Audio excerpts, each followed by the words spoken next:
नुकताच घटस्फोट घेतलेली अनिता नोकरी बदलून मुंबईला आपली मैत्रीण सपनाकडे काही दिवसांसाठी राहायला आली होती.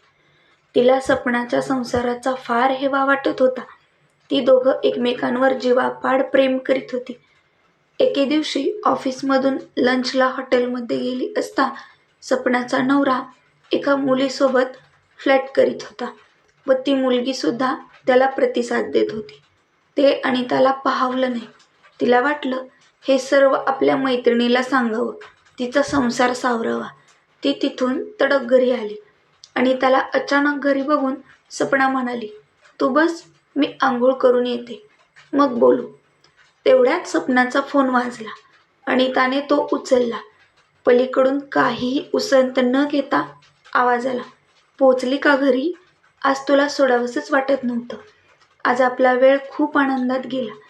अनिताने फक्त म्हटले व फोन ठेवून दिला. तोपर्यंत सपना बाहेर आली. त्या दोघींच्या अवांतर गप्पा सुरू झाल्या. सुशांतही घरी आला. त्या दोघांच्याही हसून खेळून गप्पा सुरू झाल्या. तिघांनी बाहेर जेवणात जाण्याचा बेत ठरवला. त्यांचे मेड फॉर इच अदर बघून अनिता अवाक झाली. त्यांच्या समोर एक व माघारी एक वागणे बघून सुन्न झाली व आपला विचार करत रात्र काढली. सपनाने एकदा सुशांतचा फोन रिंग वाजली म्हणून बघितला तर मेसेज होता, "लवकर निघ, मी वाट बघते आहे.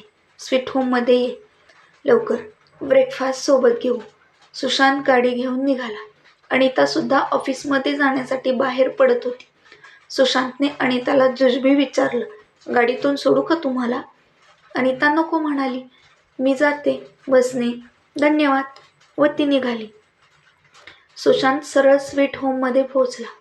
इकडे सपनाने पण घराला लॉक लावले व स्वीट होम समोरील मॉलमध्ये शिरली. काचेतून स्वीट होमकडे एकटक पाहत होती. थोड्याच वेळात सुशांत व ती मुलगी हॉटेलमधून बाहेर पडले. सुशांतचा हात तिच्या गळ्याभोवती व तिचा हात सुशांतच्या कमरेभोवती होता.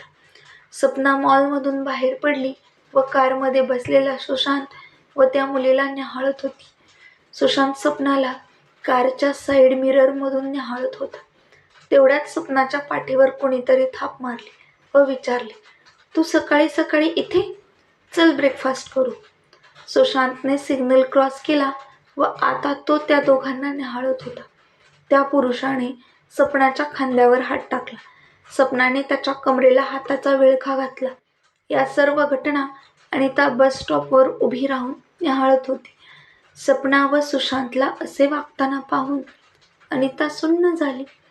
संध्याकाळी सुशांत व सपना त्याच स्वीट होममध्ये आले.